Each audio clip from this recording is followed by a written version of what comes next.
Oke Bang, agenda hari ini Bang. Agenda hari ini Bang, pemeriksaan Oke, saksi. hari ini agenda pemeriksaan saksi dari para tergugat. Seperti apa nih yang tadi di dalam abang sebagai saksi fakta?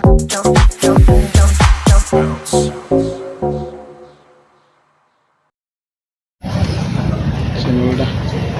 Oke Bang, agenda hari ini Bang. Agenda hari ini Bang, pemeriksaan Oke, saksi. hari ini agenda pemeriksaan saksi dari para tergugat. Seperti apa nih yang tadi di dalam abang sebagai saksi fakta ya kan cukup Ada tegangan keras dikit Bang. Jadi saya menegaskan fakta. Fakta-fakta yang ada yang bertentangan dengan perjanjian yang ada. Jadi ini yang dikatakan Wan Prestasi terhadap kita, ini kebalik gini. Yang harusnya kita yang menggugat dia karena mereka yang Wan Prestasi. Ini kenyataan yang dibalikkan begitu ya. Jadi saya tadi membuka fakta-fakta, di antaranya yang paling fatal artinya paling sangat jelas sekali adalah pelanggaran pengambil alihan itu. Ya, ada dua. Pertama, waktunya harusnya 60 hari, tapi 44 hari sudah disikat. Ini udah melanggar, ini pasti udah kasat mata. Yang kedua, jelas-jelas ya itu tidak boleh diambil alih kalau masih sengketa. Loh, sengketa sampai sekarang masih sengketa kok. Kenapa sudah diambil alih? Ini orang anak SD, SMP, SMA mungkin ditanya, ini masih sengketa nggak? Kenapa kita ke pengadilan? Ya, karena sengketa. Kenapa sudah diambil alih? Itu ya. Ada satu lagi yang tadi saya terakhir ungkapkan tapi belum sempat dibahas. Ini kementerian kita, dunia pendidikan kita tercoreng. Kenapa tercoreng? Sekolah Lembaga Pendidikan Indonesia (LPI) mengaku sebagai lembaga pendidikan asing. Ini yang bahaya.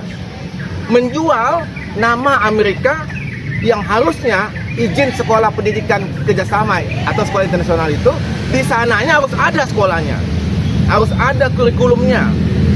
Datanya Highscope, SD, SMP, SMA kurikulum lokal dibuat oleh Highscope ya Indonesia. Jadi itu LPI, Lembaga Pendidikan Indonesia. Kalau dia mau menjadi LPA, dia buka di negara lain sebagai LPA di negara lain. Tapi di Indonesia dia tidak bisa mengajukan izin sebagai sekolah perjanjian kerjasama ataupun satuan pendidikan kerjasama ataupun sekolah internasional. Dan selama ini berapa puluh ribu, berapa ratus ribu orang tua, murid-murid yang merasa dibohongi karena sekolah merasa sekolah Amerika ternyata kurikulum lokal. Dan kita tahu ini soal biaya. Kalau sekolah internasional namanya mentereng, biayanya pun mahal. Ya, demikian mungkin tambahan dari saya. Ada beberapa kesalahan. Pertama adalah supply license ya, yang dia jual itu tidak boleh pertama. Terus ya saya poin-poin yang saya ambil ada dan salah satunya adalah di mana Ibu Fadli sebagai Pembeli itu tidak diizinkan masuk ke lokasinya. Mereka kan masih mempertanyakan, emang apakah ada suratnya yang mengatakan Ada dari pengacara mereka yang mengatakan kita nggak boleh masuk. Maka itu bertentangan, itu sekarang lagi di Baris Krim ya.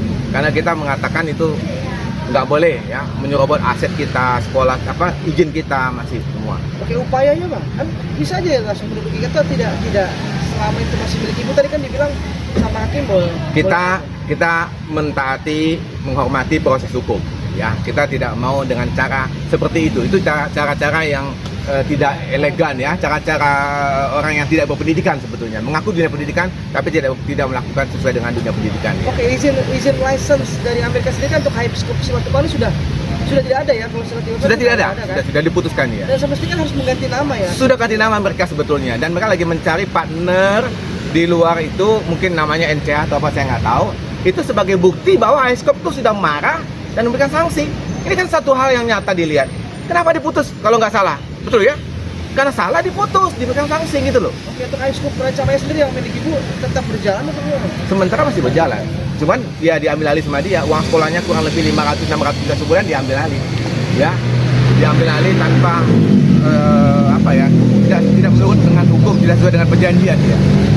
Bang, tadi kan sebagai saksi fakta nih menjelaskan secara detail segala macamnya. Dan Abang memberikan pertanyaan dari pihak mereka gitu. Abang merasa nggak sih bahwa apalagi pertanyaan sih orang semua sudah saya jelaskan gitu loh Bang.